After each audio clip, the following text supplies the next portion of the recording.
No, I'm Black. But I think I was so steeped in white corporate America at that point because, again, I'm coming from a middle class family and I'm just working up my way to the ladder. Everyone's practically white. I'm blending in, assimilating in a sense of like just not making waves because there's not many people who look like me. If I did see people who look like me, they were in the design department or something like that, one or two, never in the positions of like the creative director or the photo director or anything like that. And I think when the death of, well, I not think this happened when the death of George Floyd happened, it just awoken me to, I think, the amount of code switching to the point where I didn't even know who I Hmm. was as a Black woman. All right, peace, family. Thank you for tuning in to another episode of the Black Shutter Podcast. I'm your host, Idris Talib Solomon. I'm a photographer, creative director based in Brooklyn. And today we will be in conversation with Karen Williams, a dynamic force in visual storytelling. She is part photo director, part producer, and entirely a visionary in her craft. With over a decade of experience, Karen has worked with renowned brands such as Wired Magazine, Airbnb, Square, and Masterclass.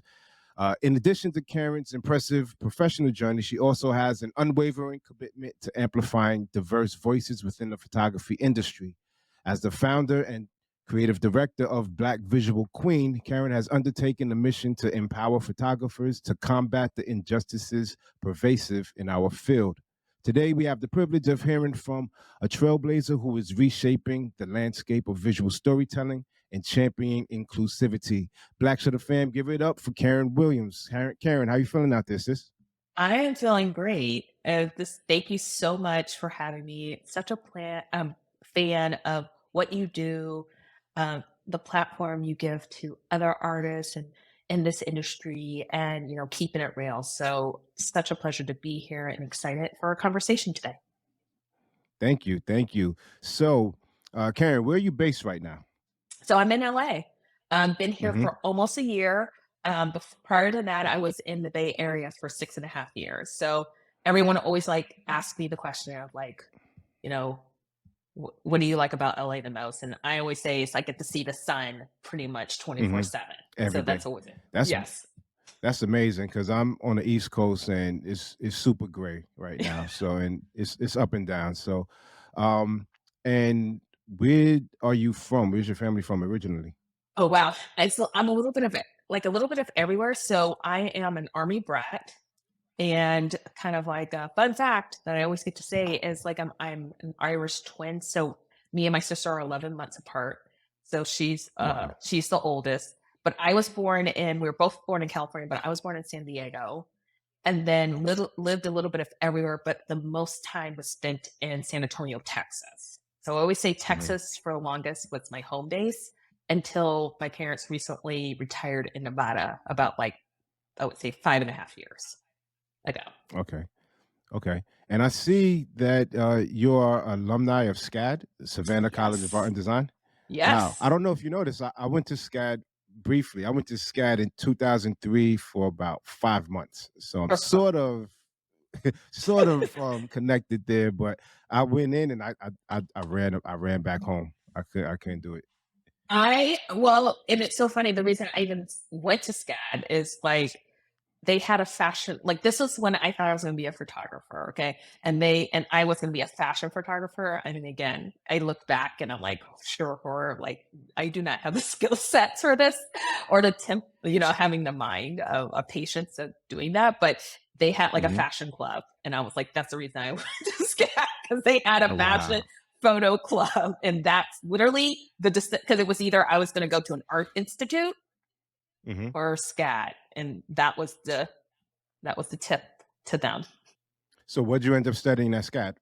So for photography, because I fell in love with photography. It's so funny. The family's, kind of inside joke for us is if you went and looked at our family album, my dad was huge in traveling. He taught me how, like with an old Canon, camera, how to shoot photos. And so when you look from like a again, I think a period of when I was like 7 to like now, you won't see me. You'll just see a family of 3 instead of a family of 4, because I was behind the Because you camera. were the family Only photographer. I could take the like, only I could, Yes. and I fell in love with it.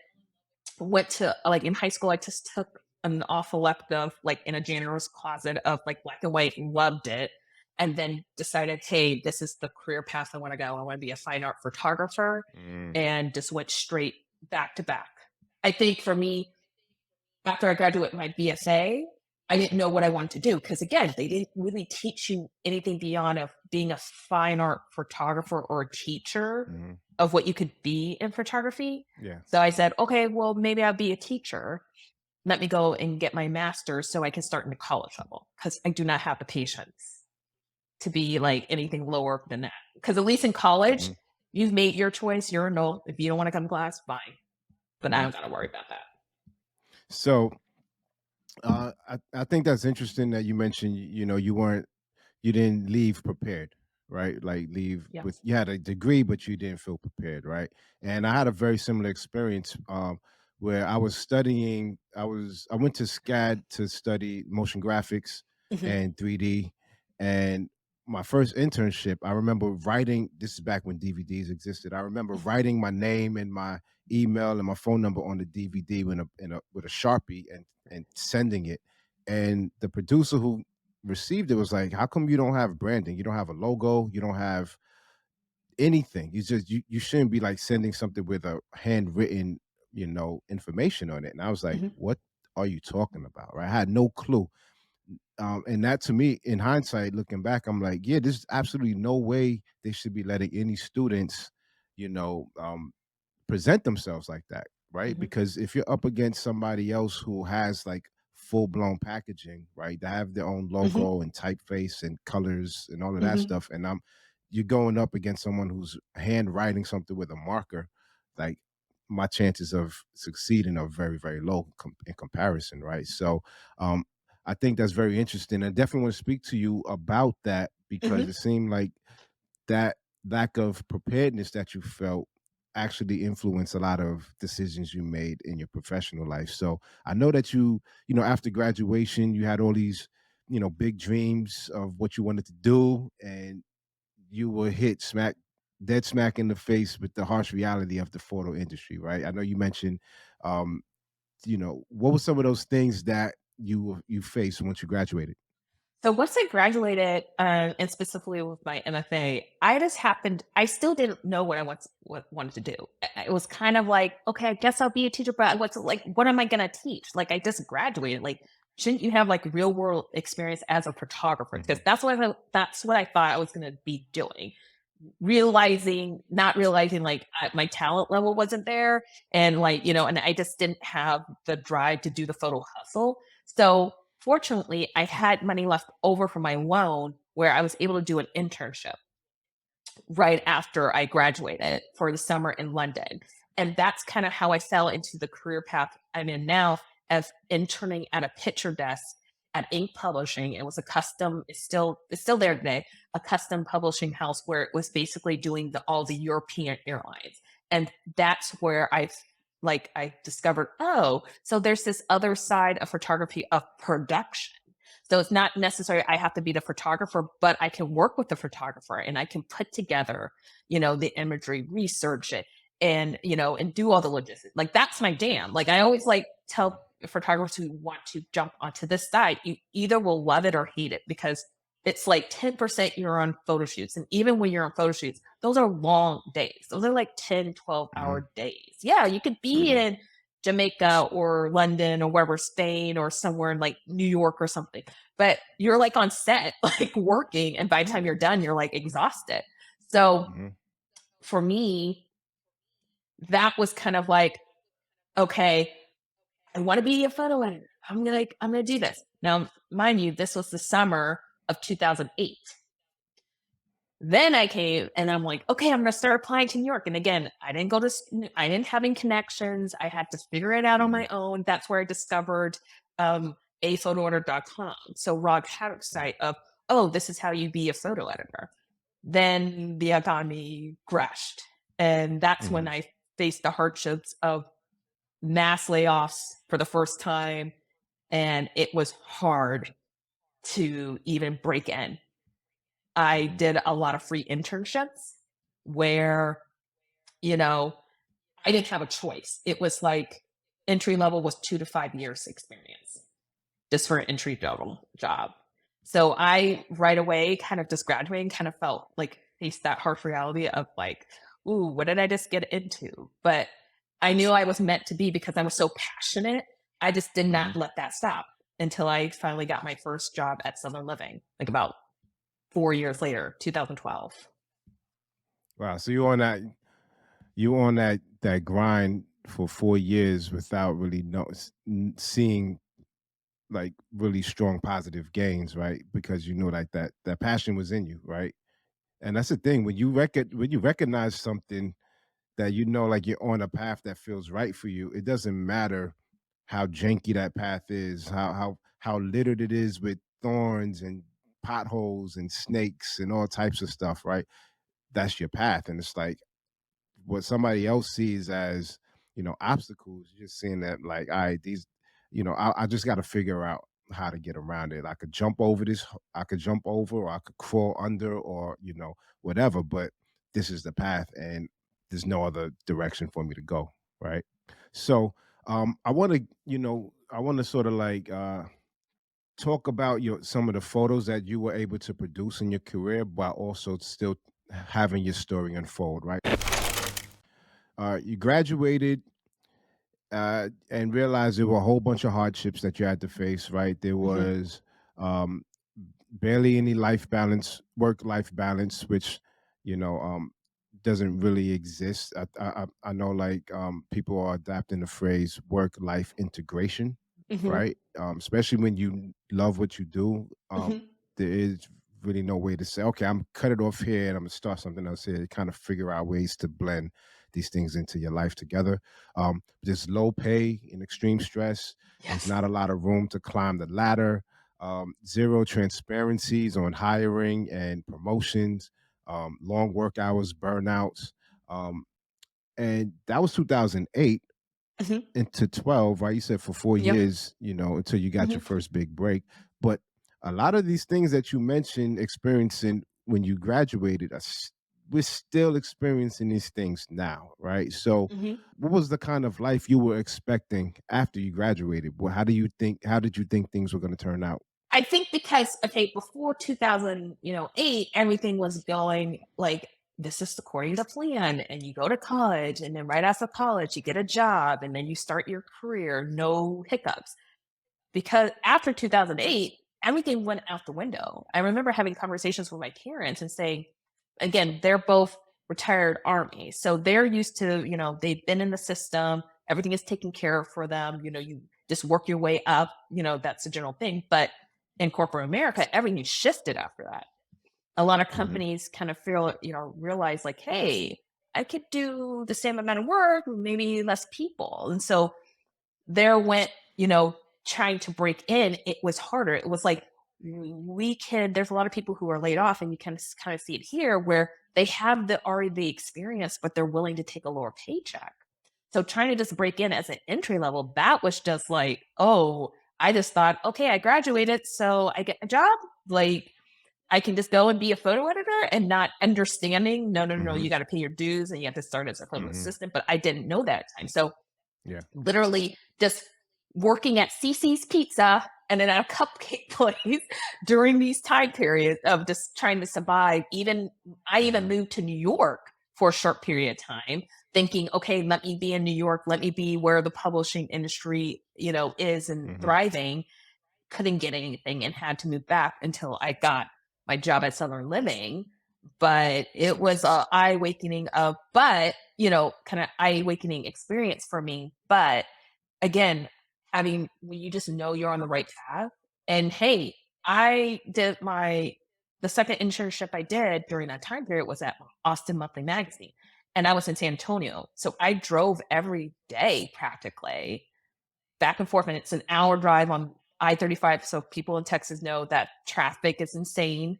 And during that time between those two cities, um, And I just like, okay. And I brought my own computer. I had to bring my own computer. And Mhm. for me, failure wasn't an option. I just like another layer on this, understanding that I was pretty much the only person of color for the longest time in like the photo department.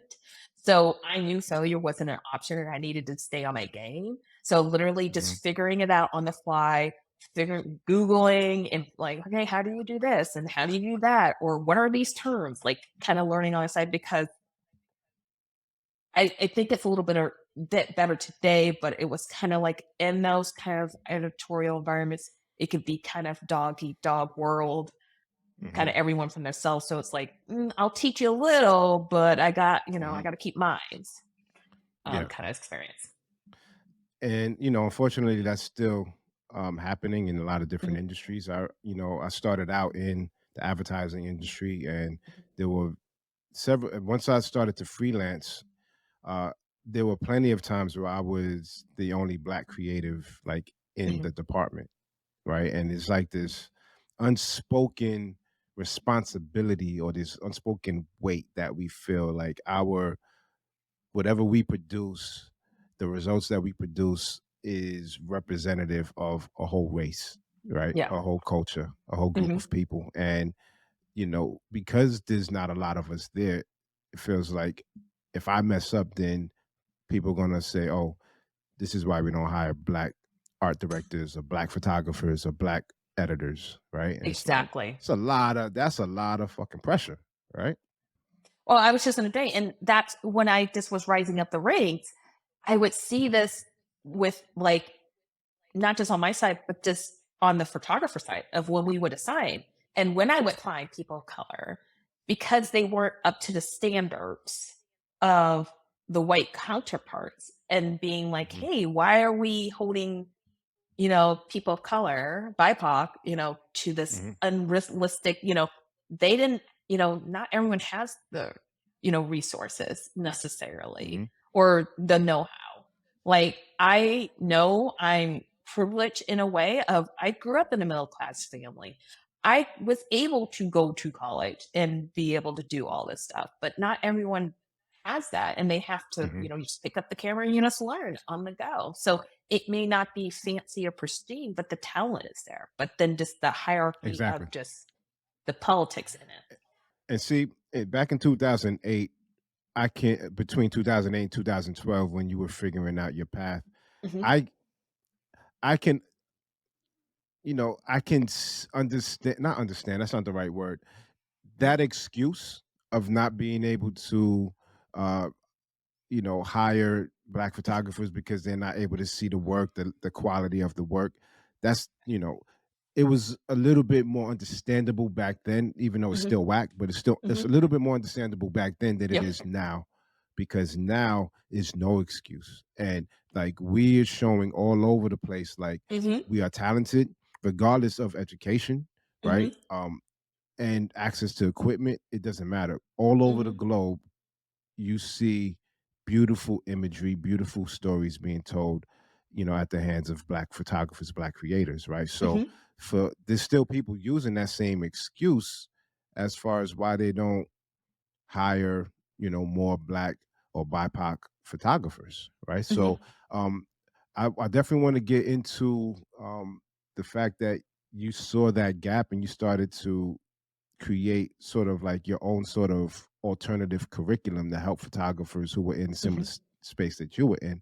And that's why I chose this photo right here Hmm. as one of the first ones to speak about, because I think this represents Black Visual Queen, is a very symbolic image, based on what Visual Queen represents. So, as best as you can, I'm gonna show you some photos. Hmm. I just want to hear like what your role was in Hmm. making these photos happen, and if you remember the photographer's name, Hmm. please, drop their name. So what I love when you like rock this, because this is by photographer duo Sean and John. Love them. I started working with them when I was at San Francisco Magazine, and this was her square. And Mm-hmm. this was like a shoot done in the holiday break, and this is still COVID. So we're working from home. So I was not physically at the shoot, but I was literally on camera and art directing this. And so, kind of to give context, it was for the Square Card. The team wanted us to shoot three different types of businesses. So we had to come up with three different ones, had to cast it. I always Hmm. remember I was like the one that decided, okay, it's gonna, the logo on the shirt for this fake business is going to go right here. So it gives me joy to see that.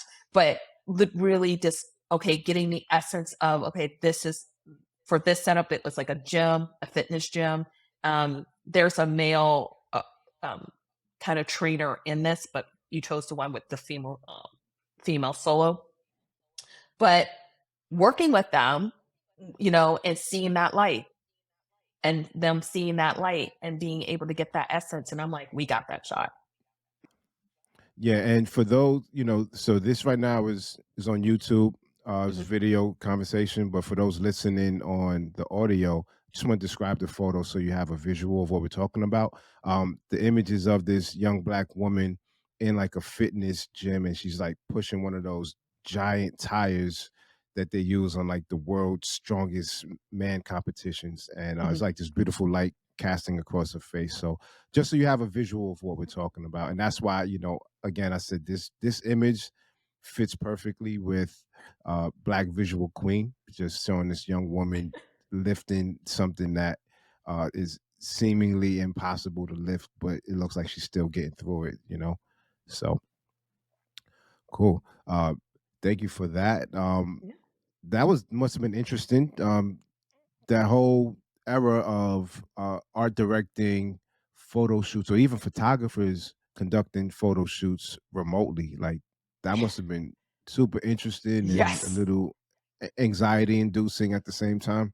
Yeah, because again, when COVID hit, businesses just didn't shut down. So I Hmm. remember the first one for Square. Literally, I started after this was still to COVID. This was 2021, and so and I remember the first shoot I did for them. It was a big brand campaign, and we shot it all in Canada because at the time Canada was open. It was at Canada or Hmm. Atlanta, like Georgia or Georgia. Let's just and everything was open.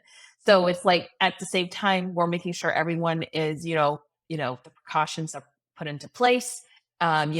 Shoots are longer because you had to take time for cleaning in between shots and making sure Hmm. everyone was wearing masks because it would be like, okay, even though like this one, this was okay because well, we there were still masks, but we were outside majority, so we didn't have to be like really rigid. But Hmm. there was shoots that we were doing that were inside and they had to wear masks because that was Hmm. the at the time any imagery you're in an inside space and it was so funny how the lightning rod of mask of people would get upset like oh my god why are you showing a mask why Hmm. are you wearing a mask but that just added another complex layer because then people had to get tested for COVID and if you tested and God forbid it was the photographer. Okay, who's our Hmm. backup in two Yeah. seconds? Because you don't test like a week in advance. You kind of have to test closer to the shoot to make sure, okay, Hmm. are we clear? Are we not clear? And stuff like that. So Yeah. that just added another layer of complexity, but that just Hmm. underscores, like the importance of the communication and make sure everyone was Hmm. on, board and everyone was safe. Yeah, that I was looking through some of my photos earlier, and I was seeing some of the work that I did during COVID, and I was just like, "Fuck, man!" There's like so many pictures of people in masks, and I was just like, Yep.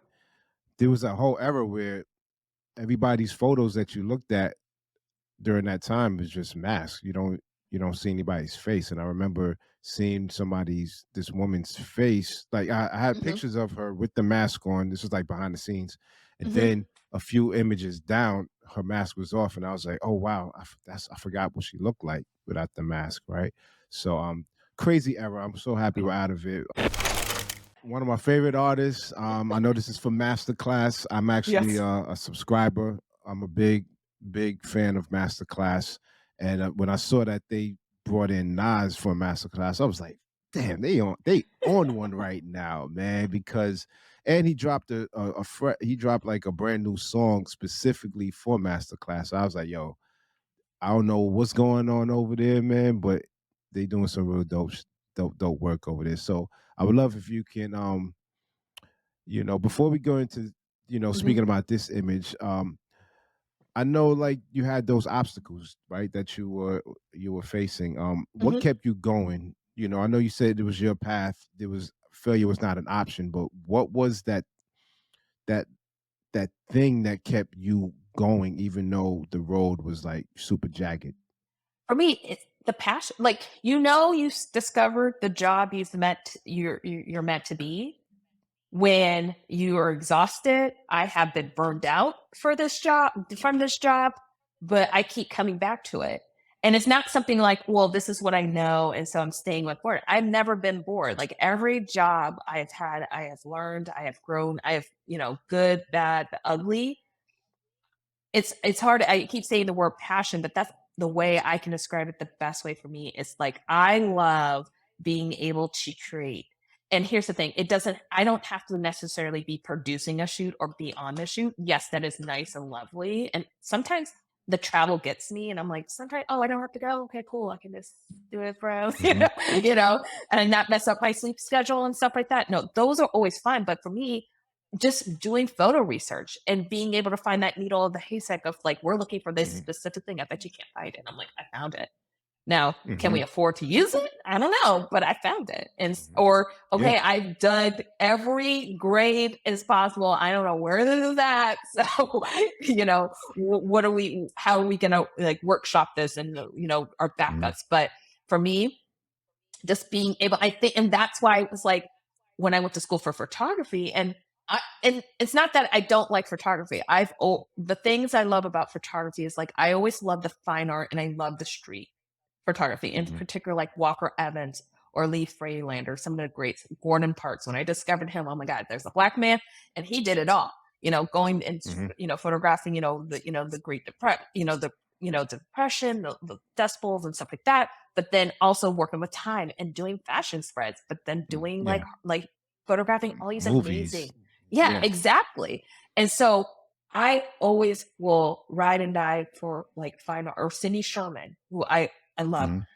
Ryan and I like love the fine art, love the master of photography, and I photograph for myself. I think that's what it came down to, why I couldn't do the photo hustle, because I just couldn't take that pressure of having to create like in like on pressure, like with Hmm. pressure of being like, I need you to Hmm. create this, where when I can just take my 35s and just walk down the street or just be hanging out and then I see the photo, boom, and it's me. And I think that's why, Hmm. thinking of my thesis, it was just empty buildings because they don't talk back.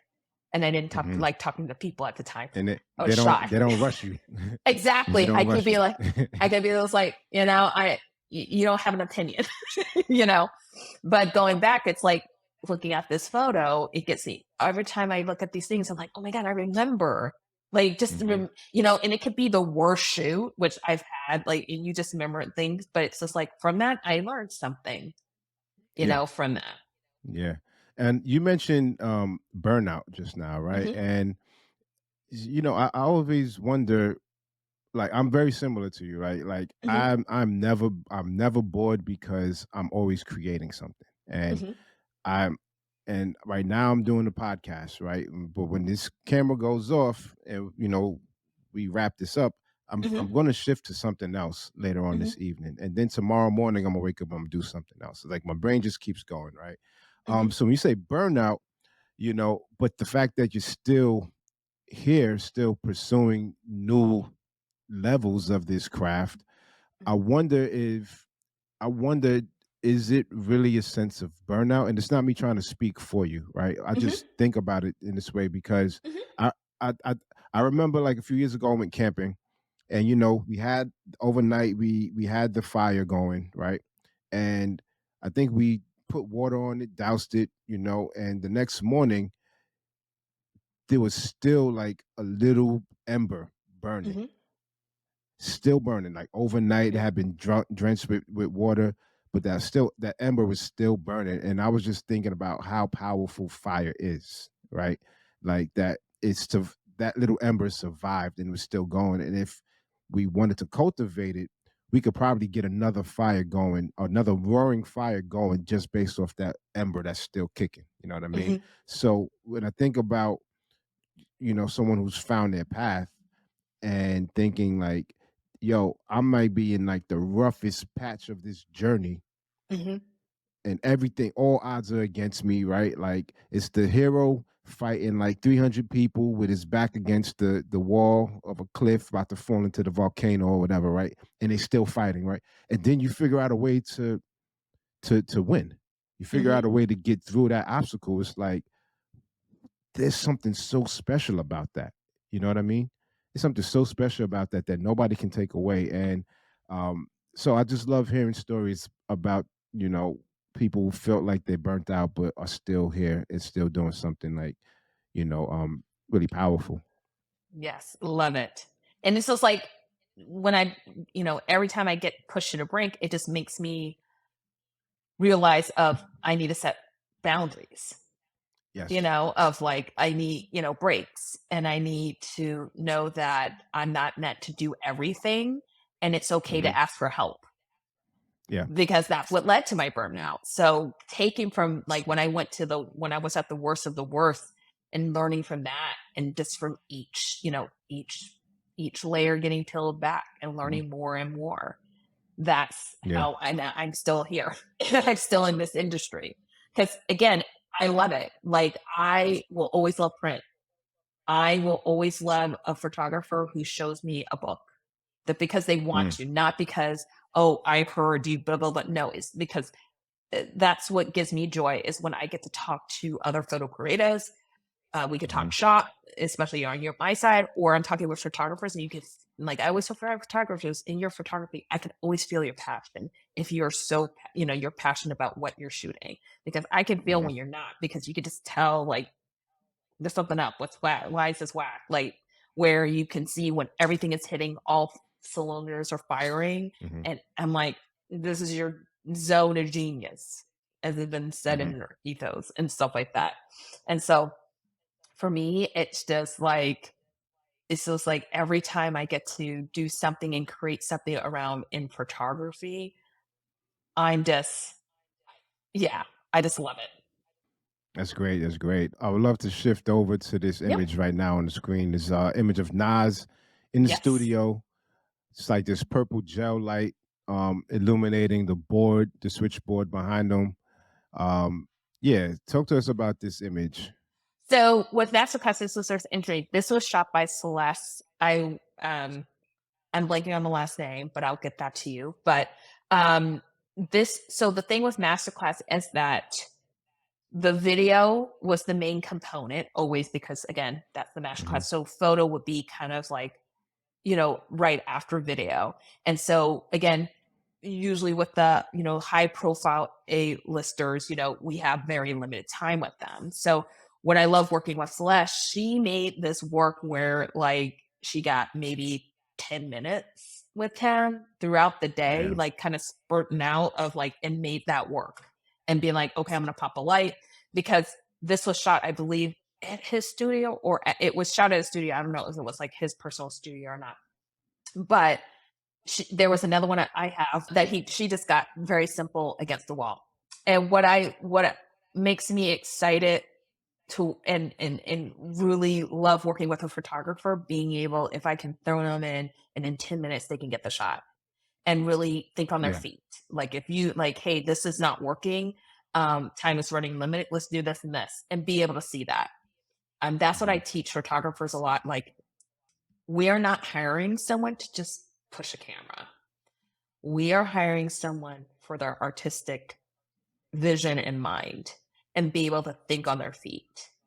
Mm. One of the things I'm passionate about and I like kind of educate photographers is that, you know, we're not looking for generalists in a sense. And I think that's some of the worst advice I hear photographers get, and especially from I get it, like schools are like, you need to figure out, like, do this. There's a reason why you do studio and you do portrait, you do that because first you just want to learn the overall kind of foundations, applications, and then you kind of figure out what you really like. But they really don't really. let you hone in and develop that in school because they're kind of keeping you a generalist. So they'll be like, well, you can apply for this job or this job or this job. Where no, I always give the example of like two examples. Like one is like when you're going in and just buying a white shirt. It's like, hey, I just want a white shirt. You go in short and then you start looking at all these different white shirts and you're like, oh, I don't necessarily want a crew neck. Maybe I want a V-neck, and then maybe I want to park the square here. You're starting to get specific. Well, that's how it is on Mhm. our side of, we get creative briefs, thrown on our desk. One could be like, we want something black and white UR, and we want to look for a photographer who has mastered that, who we feel comfortable and like, I don't have to worry. I don't have to micromanage you. Not saying you can't do anything else, but it's like we're looking for something specific. Or I get another creative brief, and they're like, "Oh, we're looking for a nice natural light, nice natural light lifestyle photography, you Mhm. know, and stuff like that." So I always say to photographers, and some will be like, "Well, I have the niche, and niche is not a bad word." But I kind of reframe it as I would really figure out what is your North Star. And what I mean by your North Star is like, who are you as an artist first? What do Mhm. you ultimately want to do as a photographer? Then research people you admire who are doing what you want to do to give you ideas on how they're positioning yourself. I always say is that you want to master something that only you can do. Now, I'm not saying that, oh, a photographer can't duplicate what you do and stuff like that. And I always say, don't do that. You don't want to be the cheap version of like the master. But I always say it's like, I would think you would rather want to be hired for a photographer because it's like, I like what you do and I want to make this work here versus, okay, come and just be someone completely different. Do a 180. Even though you do black and white, we need you to do full color. And you're not going to get the results it's not going to be Mhm. a happy result when you're trying to change someone completely. Yeah, and niching down is is a scary concept for a lot of people. I'm gonna Mhm. move on to the next image.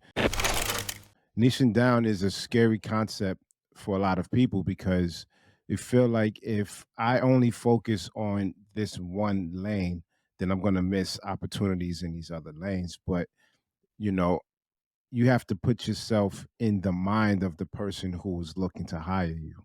Mhm. So if you have this project for masterclass, right? Mhm. Um, and you need somebody who's a environmental portrait artist, right? Yep. If you get onto my site and you see that I'm a generalist, so I Mhm. have a bunch of food photography, then I got a Mhm. bunch of wedding photography, then I got some architecture stuff, then I got some family photos, and then Mhm. way down at the bottom is like portraits. If you need to hire somebody in like the next hour or two, you get to that site and you're just like, you know what?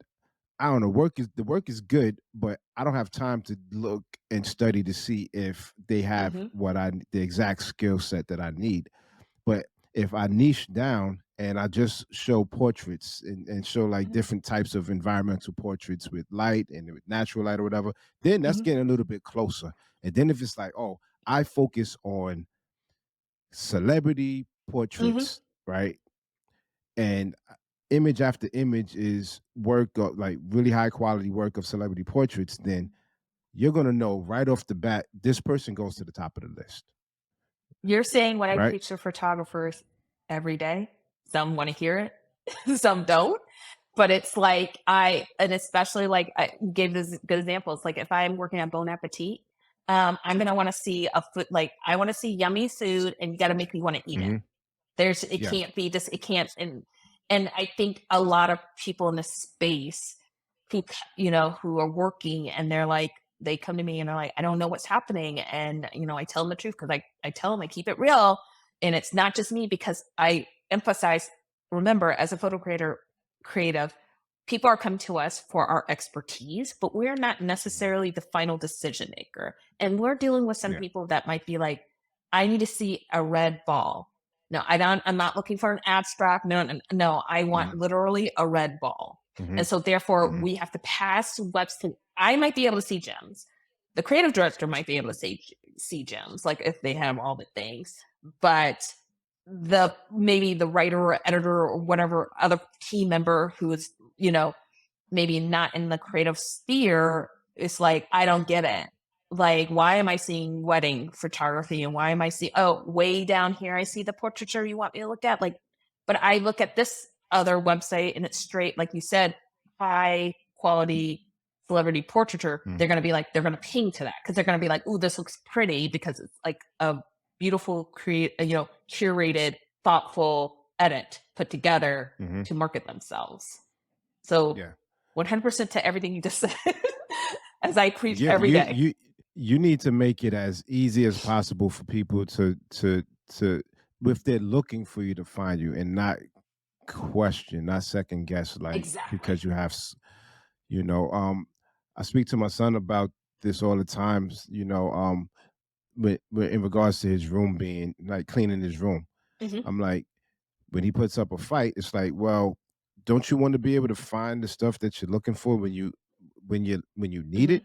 He's like, yeah. He said something like, yeah, well, if it's messy, I know exactly where it is because I know my mess or something like that. I'm like, you know your mess, but I don't know your mess, and mommy doesn't know your mess. So if we go to look downstairs and look for something for you, we won't be able to find it because we're not as familiar with your mess as you are, right? So it's the same type of deal. Um, so let's talk about this image. Angela Felicia Davis. did this, and this was one of my first assignments. Nice. This is one of the first assignments I got handed when I started at Masterclass because my boss, Max, he was going on paternity leave at the same time. So, and this was like her first, I believe, assignment for a Masterclass. This series with with all the amazing Black leaders and thought leadership and all that stuff and icons. And I remember because I was, because Angela Davis has that famous pose of like her holding it Hmm. up, with Gloria Steinberg. And it's like, okay. And I remember going to her and it's like, I would love you to do that, but I want to make sure it feels authentic because I don't want it to feel like, oh, I'm just, that's a Hmm. difference. You know, Hmm. that doesn't, but she was able to capture something that you could feel the force like from her facial expression and how she's holding it up like she meant it, not, and it didn't feel, Hmm. I'm thinking of the word, it didn't feel performative. So I Yeah. remember giving her that direction where I would love, but I was like, I don't want you, but I don't want to force it. Hmm. But because as Hmm. a creative director, you're always thinking, okay, or at the time I was like a photo art director. You're always thinking, okay, what are these things? And then again, it's sad, but I think for just being in the industry, sometimes I'm just like kind of jaded in a little bit of people are going to want these iconic because they're going to be like, can we get the shot? Can you at least get the, Hmm. and so I always have to get ahead of things and start thinking of like when Hmm. you're like, they're probably going to want something like this because it's iconic and they can, put it on, billboards and sell it and stuff like that, and stuff like that. But Hmm. working with Felicia, who I love, and I love working with her all the time. Um, just get it in a way where it doesn't feel performative or forced. Because I didn't want her to Hmm. be reduced to open. Everyone just wants me to do Yeah. this, and she got some Yeah. amazing other shots of her as well. But just the lighting, that was like we wanted it all black and the rim light. And this, in particular, this was a two photographer assignment. So we had people. So because she's located in the Bay Area, and anything that was in the California kind of Ren or West Coast, Felicia took on. And then Derek, I believe Derek Reed, he did the New York because there was a New York branch of Mm. people in New York and stuff like that. So they had to, collaborate and make sure, hey, this is how I'm setting up the lights. This is how I'm setting up Hmm. the lights. So we get like a, consistency throughout all the like photography throughout the series. Ah, that's dope. Especially that's a lot to organize to make sure like you find the right photographers, especially if it's a multi-photographer Hmm. assignment where their styles are consistent enough to kind of work together, and then also make sure like they're communicating and sharing like what the vision is. Like I can imagine that's not it's not a easy task, and to get things done on time and on or under Mhm, budget, right? So, man, that's the side of the game that a lot of photographers need to know more about. I feel like so many of us, have we have a lot of experiences just as photographers, and we don't really get to sit down and speak with editors to learn what goes on behind the scenes, and to like get a glimpse into how your brain works, right? I think if mhm, photographers understood more about how editors work, how editors mhm, assign assignments, and what you look for in photographers, if we understood that part of the game a little more, I think we mhm, might find a little bit more success. you know, just being black, in this industry comes with its own sets of challenges. I have my mhm. own sets of challenges as a black man, but you as a black woman, you have your own set of challenges. And what's a roadblock that you didn't see coming in your path, and how did you navigate it? Oh, wow. I think for me, and I was like speaking about this literally today after I saw the Essence post about like the Black Square, being 4 years almost to George Floyd's death this year. Mm. Hmm. And it was that event where I've always like I know I'm black, but I think I was so steeped in white corporate America at that point because again, I'm coming from middle class family and I'm just working up my way to the ladder, everyone's practically white. I'm blending in, assimilating in a sense of like just not making waves because there's not many people who look like me. If I did see people who look like me, they were in the design department or something like that, one or two, never in the positions of of like the creative director or the photo director or anything like that. And I think when the death of well, I not think this happened when the death of George Floyd happened. It just awoken me to, I think, the amount of code switching to the point where I didn't even know who I Hmm. was as a black woman, and I'm being angry and having to go to therapy and work out those traumas, all the repressed, residual things that that I was holding on to, and I think it. I realize, and I think I've kind of come to peace in a sense, and I hope I'm wrong, but for me, I really had to take reign of my own kind of journey and happiness, and not and be happy where was my path to where I got linear? No, because I think before George Floyd, I was like looking at all these other photo directors and where they got, and they've been there for 10 years and they worked their way up the ladder.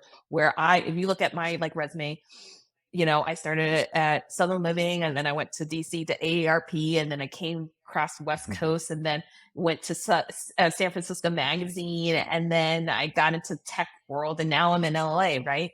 And it just made me realize after I was like, oh my God, I'm grateful that I got to work at all these different types of publications and companies, different genres. So when you looked at my portfolio, it's not necessarily I have that niche on beauty, right? Or that's all I know or stuff like that. No, I can do beauty. I can do fashion. I can also do, photojournalism, kind of stories. I can do all these type of range. I can do brand shoots. I can do a handle a campaign.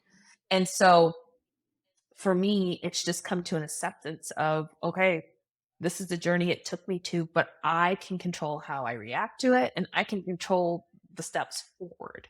And I think that's why I've become passionate about educating and just getting the word out there. So I have been through this journey. I want to make it easier for other people, Hmm. that you don't have to start from scratch. Here are the fundamentals that I Hmm. feel that you're not learning in school, and this is how the real world works.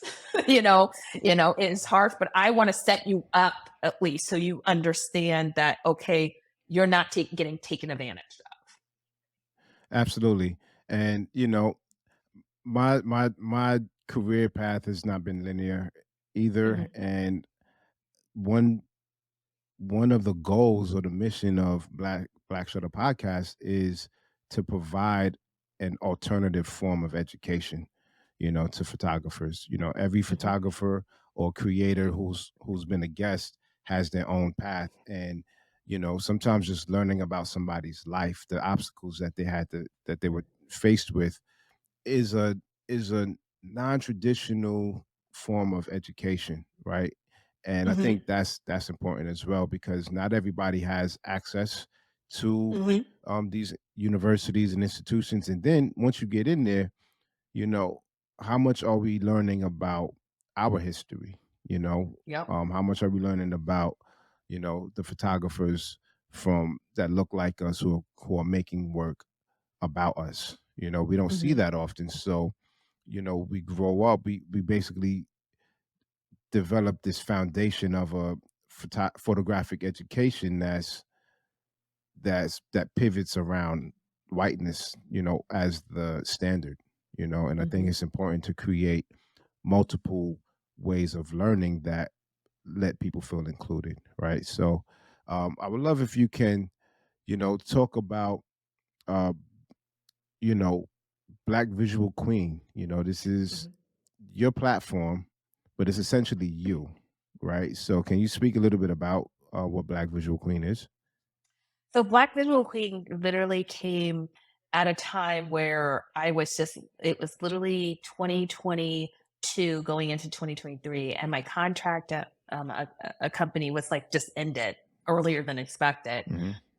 due to, because it was like the economy was kind of, you could see the writing on the wall where, oh, we may be getting into recession and stuff like that. And it was like at a point where I wasn't really happy at what I was doing. And I was like, I really want to be creative. And and I had just literally started career coaching, because I was like, I wanted to do career coaching during this like contract I was in, because I was like, okay, after this contract, I want to do something else. And I didn't know what it was.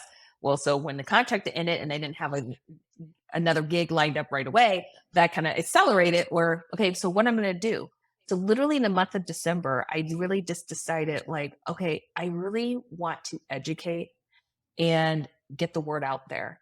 I want to be able to help companies as a consultant, to, you know, let's create imagery that looks like us, that looks like the world, and be able to tap into such rich resources that I feel like we are still not doing. Don't get me wrong, there was a big push. There was a pendulum swung the other day, 2020. Hmm. Okay, we're going to hire all the, BIPOC and all that stuff. But today, when you're looking at it and you're seeing the rollback of DEI and all that stuff, Hmm. I feel like there's now, okay, we're using more, people of color, Black photographers specifically, but then now they're being pigeonholed. Because I remember I have an Hmm. experience of a photographer coming to me and he's like, I'm grateful for shooting all this work for you. Just let you know that I can shoot the colors of the rainbow. And that was like a direct to me of like, oh, and I'm having a Hmm. conversation with my manager of like, hey, this photographer can shoot, other talent that is not Black, when you see other Hmm. people on the roster shooting everybody. And so for me, Black Visual Queen, it was a, a battling cry of like, look, this industry is not going to change for a very long time, but at least I can do my part to help educate. Here's the real thing. And by coaching, by doing podcasts like this, by doing free workshops, holding, free coaching sessions for photographers who just like, what do you need guidance on? And I can give you Hmm. my experience in the, industry for 15 plus years, and you may not like it. You know what I mean? But I got to keep it real with you. It's like, this is what's holding you back, or you have amazing like work, but you need to kind of fill this and fill this hole, because that's when you're presenting, this is what's turning people off, you Hmm. know, Yeah. and finding that balance. So really, Black Visual Queen is just my love letter to photography in a sense. And that's why I've Beautiful. been passionate of working on, hopefully getting it pitched to a publisher, a photo book of, you Hmm. know, of this really a book I wish I had in school to tell me the different careers you could be, other than a Hmm. photographer, and then displaying contracts, estimates, who's in the room, how to present your work, Yeah. stuff like that. That's easy to Predatory access. language.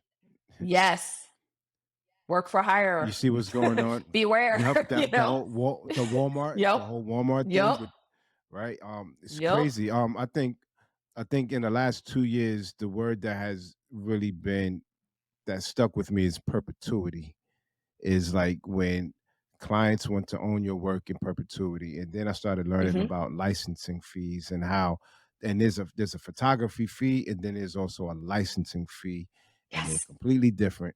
And Yep. you know, sometimes you can make way more money on your licensing fee than on your Yep. photography fee. And I was like, that's crazy. Like, how come this is not one of the And first things they teach you? I And I didn't think get, like, going back to oh, go ahead. going back to yeah, yeah, yeah, real quick, going back to your experience Mhm. in school, and you were like, when you Yep. graduated, you didn't feel like you can teach because you didn't have any real world experience. I feel like there's been so many instructors who didn't have real world experience enough to the point where they can actually teach the students like, yo, when you start getting jobs, these are the things that you need to pay attention to in your contracts. These are, if you're doing fashion, if you're doing portrait work, Yes. editorial, commercial, you need to understand that there's a lot of money that could be left on the table if you don't understand these things. Why Yes. don't they lead with that? This is Here's the ridiculous. thing. And again, I love my teachers, like all the teachers, and especially like I took, because I'm a nerd, I took art history for 4 semesters. Two of them were like just for, extra credit because I love the professor so much. He was awesome. But there should be a business track because you're talking about how you just Yeah. sent a Yeah. DVD and like there was like, how do you write a resume? Like, I had to Yeah. Google that. Like, that was stuff like Yeah. on my computer. And like, there should be totally a business. And I was saying, it's like, I love the teachers. I love teachers and I love the teachers who teach photography, and their passion. But I feel like a lot of them are fine art. A lot of them are like, they're working photographers, but not in a specifically like in the commercial track, really that could really Mhm. be like, let's break down an estimate. Let's break down like, and that's why I'm so passionate about like teaching that and giving you like I can't give you specific numbers. I never can do that because I've signed NDAs, but at least I can be like, here's the language you need to be looking out for. And Mhm. I always tell photographers, ask questions because sometimes we on our side are not prompted or, Yeah. encouraged to. So if you ask the question, then that puts us on, and then we have to respond. And going back real quick to you said the image, you said you Felicia, Hmm. you worked with Felicia Munn. Hmm. In our conversation, we were speaking about something very similar about um yes, we were, and this is consistent with a lot of the different guests that I've had on the podcast, is that yes, we're black. Hmm. Yes, we want to photograph black stories, but don't Hmm. only consider us for black stories because our white counterparts get everything, right? Hmm. And if the thing is, if we're good with the camera, if we know how to tell a story in an image in one frame, then there's a talent there. And that Mhm. talent should be we should be able to use that talent in any type of story. Don't just limit us to, now that February's gone, Mhm. it's like, is everything going to dry up, right? Like that's the case for a lot of us. So yeah, And I what I think have that's to that's important. and I always just swing it back, remember that we can advocate for you, but there's a lot of personalities, there's a lot of people, there's a lot of cooks in the kitchen, and, Mhm. if we're told and given the directive of no, and we're gonna use our, cousins, best friends, sisters, brother, you Mhm. know, little kid, Yeah. right? And Mhm. from the head up, the lead, then that's what we're given. So just know that there we are advocating and we are trying to do our darnest, but then there are other forces out of control, Yeah. that we cannot control, you know Yeah. and stuff like that. So Yeah. all we can do is just continue to talk about it and continue to raise it and make sure people are being held accountable. Yeah. Absolutely. Well, I'm definitely looking forward to see what tuning in more to what Black Visual Queen is doing. I know that I can learn from your experience, and I want to be able to help share that that knowledge as well. I think something important in these next two images. Um, Mhm. this first image is of a Black police officer, and this image is of Yes. a MAGA protest, right? So I'm gonna go back to the Mhm. image of the Black police officer. Um, you know, there's times I wonder if you could speak about this, especially to the young photographers who are trying to figure it Mhm. out. There's going to come a time when we might get called to do an assignment that is controversial, something that we Mhm. may be against or have, Mhm. as a black man, a black photographer. If you called me up Mhm. to photograph like a black police officer, this already is a lot of controversy Mhm. because just the relationship between black folks and officers, but then it's a black police officer. And I know that black officers have a lot of stuff going on in their heads as well. Right. So Mhm. that's one thing. And then also, yeah, so I wonder if you could speak about how photographers, even yourself as an editor, as a creative, navigate assignments that are controversial and may be triggering for you. I think for me, and I think most creatives, and again, I'm just speaking for my and me in behalf, is I'm always having a conversation with the photographer if it's a sensitive subject, if it's not something they've pitched, right? Because if they're pitching it, then they're like, okay, I know what I'm getting myself into. I've done it. I've been around. Okay, but if it's something like, again, we are pitching to the photographer, I'm always having a conversation first and like, are you comfortable? And for me, at Mhm. least how I work is like if you're comfortable, okay, we got to be in communication when you're not. So I can do something. I can help you get out of that situation. But I want to know up front, look, if you're not comfortable, I totally understand. And so I will work with another person, you know what I mean? And don't take that as a slight against you, and I'm never going to ever work with you again because you didn't want to take this one thing. I want you to feel Mhm. safe, because if you don't feel safe, you're not going to get good images because you're going to be too worried about your safety, and you're going to be like, I just want to get in and get out. Where maybe I need this photographer to be embedded. You're following around this group, right? Or something, or person, or some. But at the same time, if you do take it and maybe you don't agree with their politics, because I remember we were one of my first photo assignments at San Francisco Magazine. We were photographing, and it's blanking, but it's like that guy with that like Alex Bartlett or something. It was like that also conservative like website or Mhm. something. And the photographer didn't necessarily agree with his politics, but he did his job. He showed up, talked to him, was like able to get what we needed, right? But again, if I always say, if it's going against your values and soul, and this is soul crushing for you, I rather you bow out and just let me know. So then I know what I don't, I shouldn't put you on, because I want to respect your boundaries. But again, don't take it as a slight, or like, oh, I'm never going to get work with this magazine or publication again. No, I think most, But there's a photo. fear though, that's a genuine fear that a lot of Mhm. photographers have. You if if you call and it's the first time Mhm. we'll be working together, Mhm. and on the first time you reach out to me, I'm like, Mhm. I don't feel comfortable doing that. Is this fear that now in your mind you have like this preconceived notion, preconceived idea that um whenever you reach out to me, I might turn it down. So there's a fear No, of like feeling like we have to go and do something.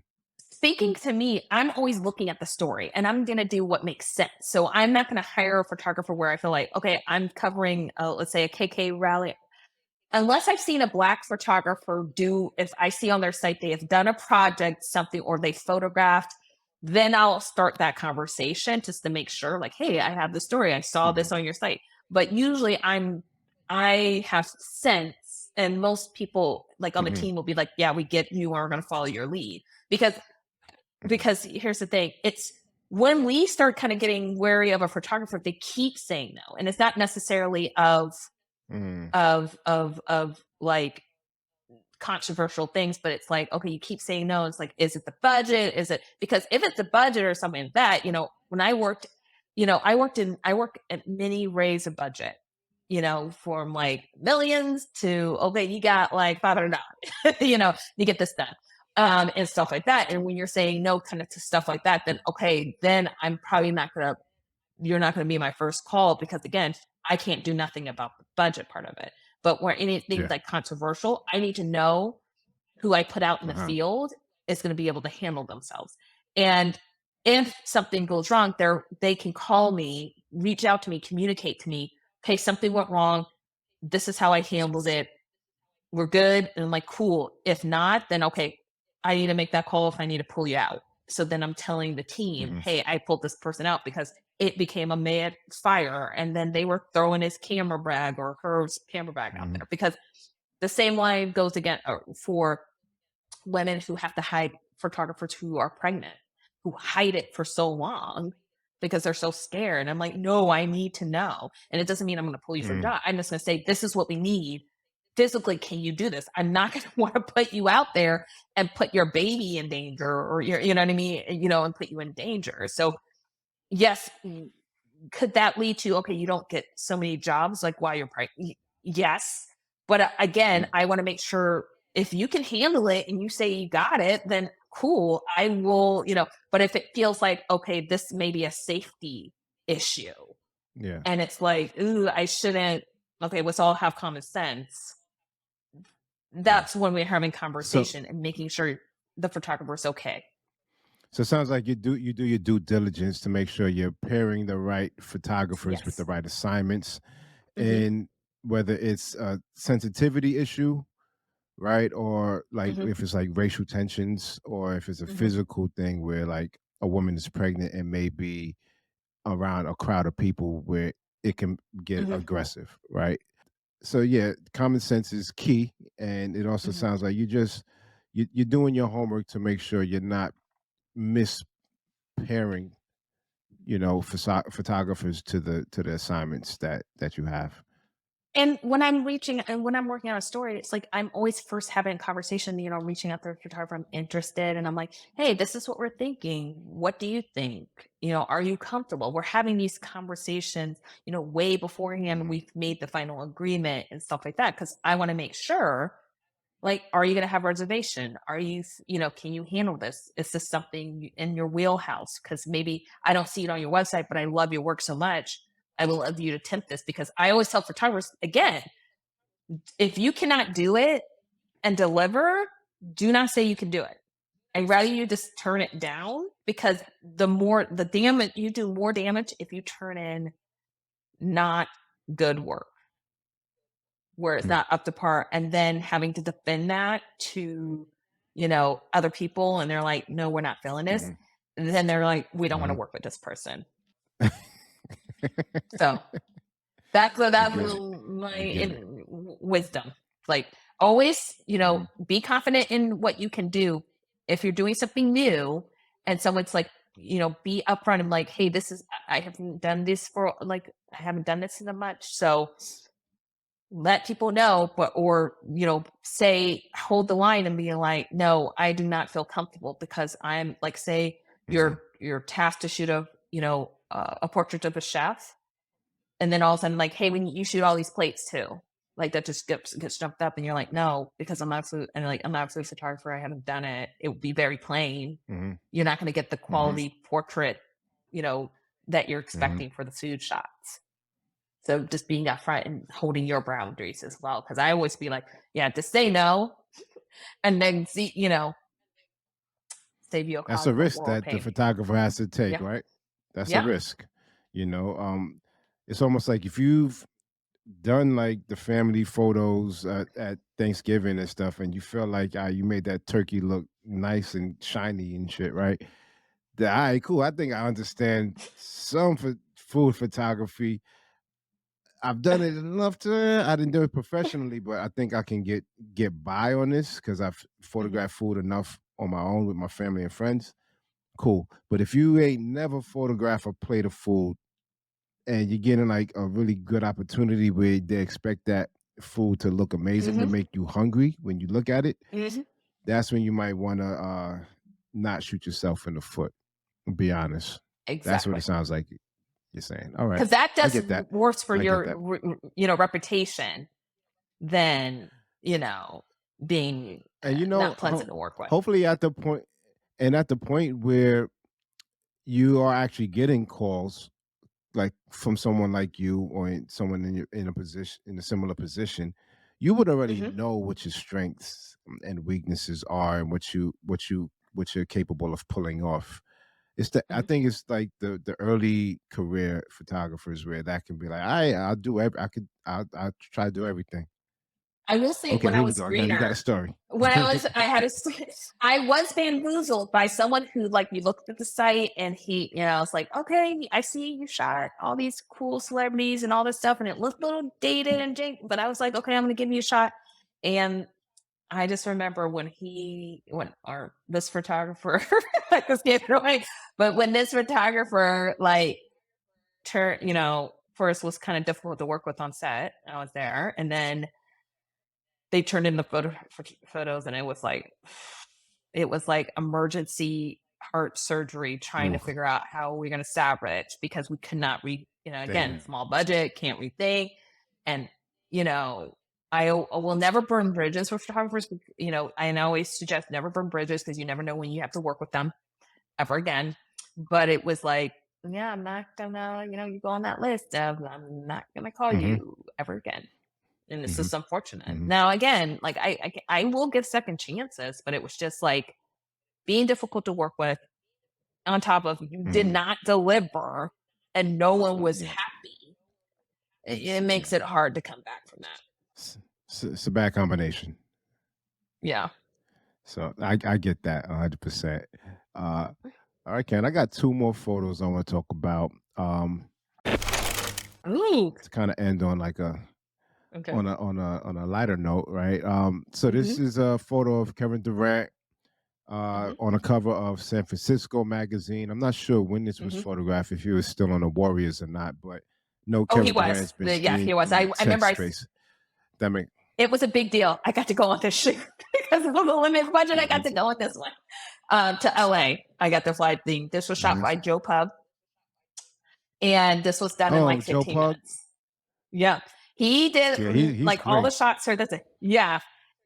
He's amazing, and he in 15 minutes got, like, all these looks, and then we were done. It was so hilarious because it's like I spent more time going to and from the airport Yep, and yep, traveling than on this shoot. And, like, yeah, just, like, again, got what we needed, and delivered. nice. So, reason why I chose this photo Mhm, is it was based on a question I want to ask you, right? So you had, um, you know, you figured out a way to climb out the mud post graduation, right? To mhm. get into this career. Um, Basically, like, so where you at now, how do you measure success? Like when you're on a shoot, and you could take this in a few ways, right? Mhm, Whether it's a successful photo shoot like this one, you said 15 minutes, mhm. knocked it out the park, or if you think on a more macro scale, career wise, like how do you know if what you are doing is working? I think that's the kind of the second half of that question. I think for me, it's like, am I happy? Do I feel balanced? I don't feel overworked. I'm so passionate about it. I don't hate it. I don't because there was times where I just Mhm. hated going into work. I hated going. I was like, I hate this. I hate this, but I can't Mm, quit because I have student loans to pay mhm. off. So I was like, I can't quit. Yeah.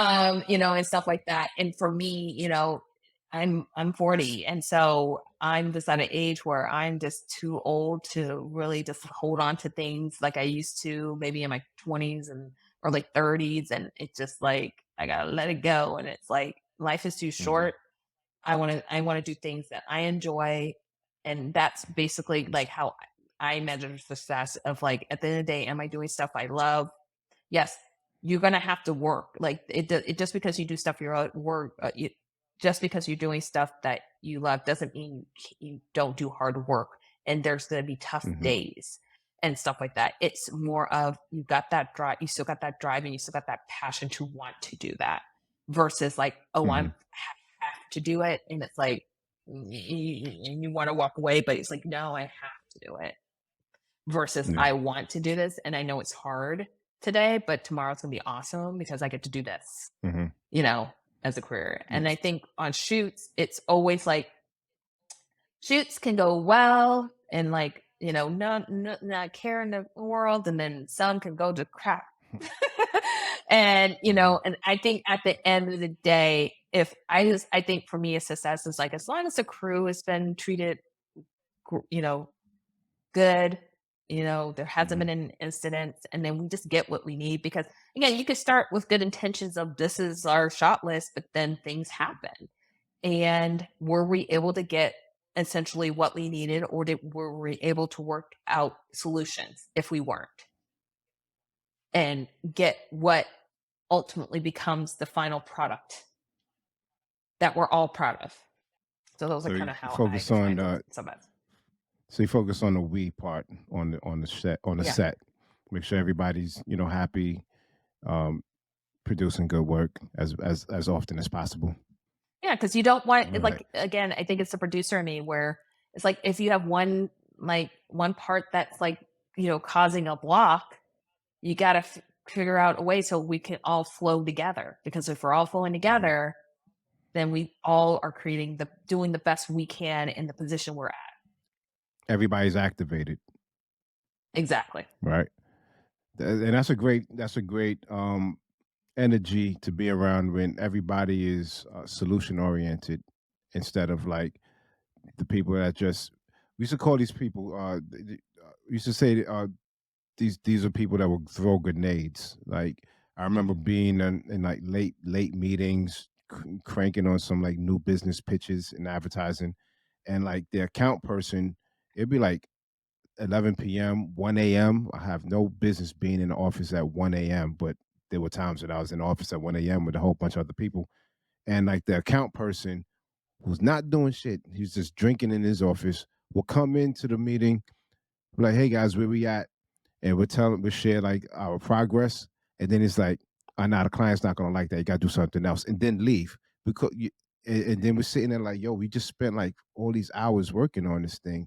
This person comes in, tosses a grenade, and then walks away, and we're sitting there trying to like Yep. make sure we don't blow up, right? So it's great energy when people are all on the same page, only looking for solutions and not throwing out the negative things, Mhm. And this last image, Robin Ooh, Roberts, Ravs. you know, I go ahead. I just watched her masterclass on communication, and what a inspirational story. Beautiful woman, beautiful Mhm. spirit. I thought this was a great image to end on. I would love for you to So speak this about is when this image. I was a photo assistant at, or assistant photo editor at AARP. So I did not produce the shoot, but what I did was through the whole story there, I photo researched her timeline of when they were like all the other kind of found images of her during her Hmm. career. And so, but what I loved about, I forget the, uh, I can give you the name of the photo editor. I'm blanking on the name Hmm. right now, but she's still there. But I remember I got to kind of tag along. I didn't get to go on the shoot, but like I got to really. I always say AARP. I really cut my teeth and learned really how to be a photo Hmm. editor, and I learned a lot of about this was like a big production and how kind of crews work, and then like catering and wardrobe and makeup, and you Hmm. know um just again, Robin, what I've heard happened on the set, amazing, amazing human being. Just I would love to one day meet her. Hmm. So, uh, last question. So I know in I read a bio of yours. You mentioned that you've jumped 14 companies in 15 years, right? And that's huge considering it took you 4 years to kind of like get your grounding, get your footing, and then once you got in, you're like, all right, cool. You're just bouncing all over the place, right? And it's funny because maybe 20 years ago, moving around that much would have been frowned upon, right? It was Mhm. still like this whole you find a job, especially like 50 years ago, you find a job and you Yep. stay there till you retire. And now it's like, if you're at a job for 3 years, it's like, why are you still at that job? Like, like it's almost frowned upon to be Mhm. at a place too long now. So you jumped 14 companies in 15 years. If you met yourself at your first company after having all of these years of experience, what is the key advice you would give her knowing everything that you know now? I would say don't worry and don't let fear of not following a traditional path deter you because Hmm. I remember I would be so jealous at people. And again, I always say I'm on the path I'm meant to be on. But like when I was researching and doing, like finding, my like recon like, research on like how you be a photo editor and all that stuff, I would see these people and they just stay at their jobs like forever. And I remember I would have envy because I would be like, because I started as a contractor, so this is why I kind of jumped around because every time I would go to a place it was like a contract role, so I was like, okay, 2 years, 2 years, 2 years, because I've only had like three full-time jobs really, in my life, and but the rest were contract. And so I just had gotten so used to just copy, but then I would look at when I would go to another position and see someone that's like, oh yeah, I've been here for like 10 years, or I've been here for 5 years, or I've been here. But I would tell myself, like, no, everything's gonna work out because there's a reason why you are hopping to all these jobs and gaining different Hmm. experiences. That's gonna put you in a position of knowing first how to pivot when I've been in rooms where before Zoom layoffs, when the people went into the managing editor's office one by one and heard the Hmm. cries and cussing and stuff like that. But then on getting an early jump of like, you can't rest on your laurels because people be like, I've been working here for 20 years. I don't know how to put a resume together. Like, you know what I mean? It's like, Hmm. whoa, I got to learn how to do all this stuff. So appreciate the experiences you're about to have because this is going to Hmm. make you stay nimble and be flexible and be able to pivot when you need to pivot. Beautiful. I'm taking that information, I'm absorbing that now. After having several years experience in different industries, that information still resonates. I hope that it resonates with the folks out there. I hope it resonates with you as well as you're embarking on a new part of your journey with Black Visual Queen. Karen Williams, thank you for joining us and sharing your story and your information, y'all. Appreciate you. Thank you for having me. Absolutely, absolutely. And we'll make sure to share any relevant links to anybody you've mentioned, the photographers who are responsible for creating these beautiful images. We'll make sure to share all of that information below. But again, Karen, thank you again, and I look forward to crossing paths in the near future. All right, sis? All Peace. right. Thank you.